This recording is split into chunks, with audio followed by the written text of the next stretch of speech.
Well, the cattle world is buzzing about the AACO deal to buy the entire herd of Tipperary Station, about 53,000 head. The deal gives AACO a national herd of about 640,000 cattle and looks heavily skewed to AACO. But the stronger discussion is about AACO's plans to build a meatworks in Darwin, a plan described by many as courageous.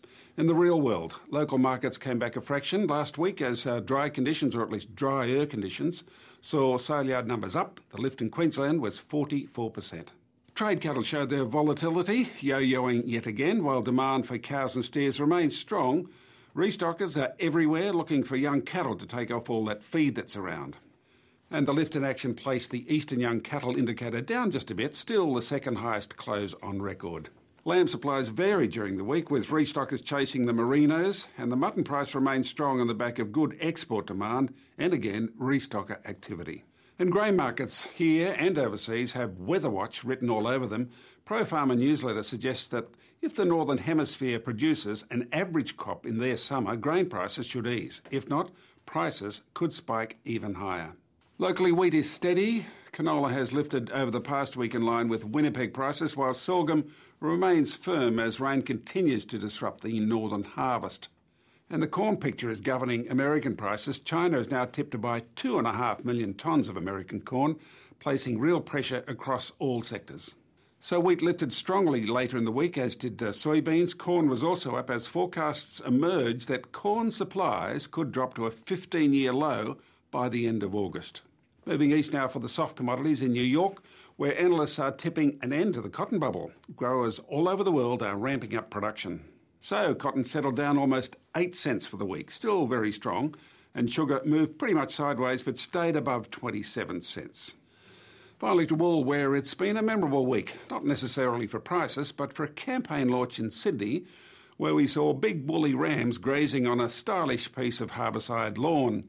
More on that shortly. First, the prices. And again, we had China dominating a market where the middle microns were in most demand. Let's check the recent history of the Eastern Market Indicator.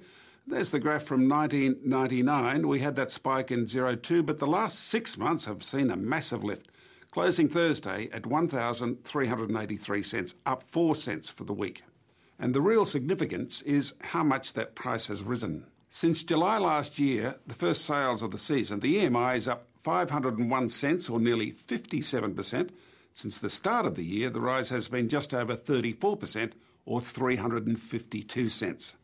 And of considerable interest is the lift in American dollar terms, and the importance is there, obviously, because the vast bulk of international trade is written in American dollars.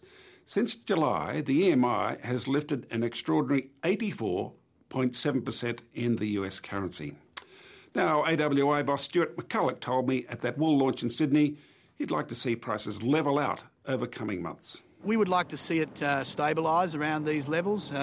We think it's sustainable. I've certainly been doing some travelling overseas recently, and the feedback is that this is being moved through to retail, so we think it's digestible at this level. We'd like to see it settle here for a little time and then maybe take off in 6 or 8 months' time again. But it'd be nice to see a settling of it and a few more wool growers get a bite at these sorts of price levels. Well, it's strange to hear the head of a producer body actually asking for stable prices rather than an increase. But as a lot of wool people are saying at present, the current prices